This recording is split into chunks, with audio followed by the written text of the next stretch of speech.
Welcome back. We're talking about whether Iran and the United States are growing closer because there's shared concern about the spread of ISIL. We will be talking to an Iranian professor later. But first, joining me now in the studio is Raymond Tanter. He is a professor of political science at Georgetown University right here in Washington. Dr. Tanter, thanks for joining us. My pleasure. I want to start by asking you about something that Hilary Mann-Leverett, our previous guest, just said. She said the Iranians are not worried so much about an alliance with the United States in taking on ISIL or in reaching a nuclear deal. What the Iranians are concerned about right now is the whole question of sovereignty. And it feels that the United States is undermining countries' sovereignty by taking away their rights and, in a more graphic way, of course, bombing Syria. Right. And I think that the United States should not wholeheartedly throw its lot in with those people who say that the Iranian regime is a legitimate regime. In fact, on Capitol Hill, there is a group that wants to recognize the Iranian opposition, particularly the National Council of Resistance of Iran and its largest unit, the People's Mujahideen of Iran, as one of the coalition partners for a free Iran. So the sovereignty of Iran is in doubt, is in question. But you know, as I mentioned, Secretary of State John Kerry has already said there is a role for every country in the region in taking on Islamic State, including Iran. But there's a gap between, there's a war for Washington over who represents America to the world.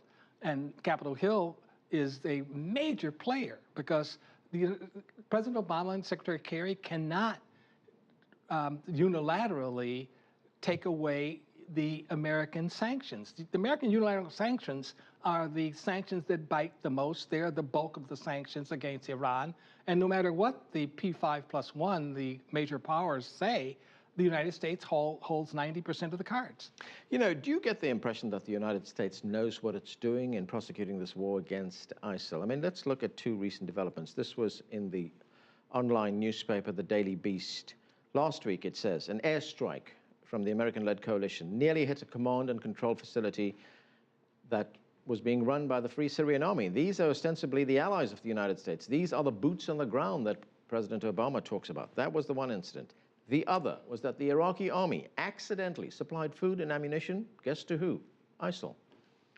Look, there's something called the fog of war, which you know very well about, and all kinds of bad things happen during a war. And you look at the landing at Normandy, you look at all the mistakes that were made, but the outcome was positive. So war is hell. It's not Boy Scouts going against the Girl Scouts. So you're going to make mistakes. There's going to be friendly fire, absorbing. People are going to be hit from friendly forces. Right. What can you do? This is war. You mentioned the key word there, outcome. What's the end game here? I think the end game for the United States is, at some point, regime change in Iran, regime change in Syria, soft revolutions. I'm not talking about the 4th Infantry trying to flow in from Turkey and invade Iraq kind of invasion. No, just from within. Regime change from within is the only way you can keep a nuclear-armed Iran from coming into being. We have to keep our eye on the ball. A nuclear-armed Iran is 1,000 times greater threat than is ISIL. Right, and that was articulated very clearly by the Israeli Prime Minister in his speech to the United Nations. Yeah. But is there also the potential for a grand bargain here with Iran?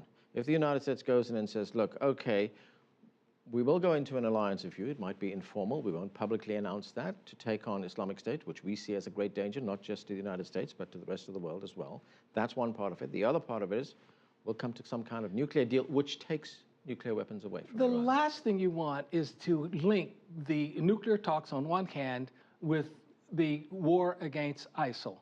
The nuclear talks that might result in a deal that allows Iran to keep 19,000 centrifuges spinning, or even go down to 4,000, which is what the administration wants, would allow for some kind of a breakout of 6 to 8 months. That's not enough. But a flip of the switch could result in an Iranian threshold nuclear state. The deal is going to call, if there is a deal, it's going to call for some pretty invasive monitoring. But look, that is another issue. President Hassan Rouhani himself at the United Nations last week said Iranian promises of any kind of help against ISIL is contingent, is hinged upon some progress on the nuclear deal. Who needs the Iranian regime?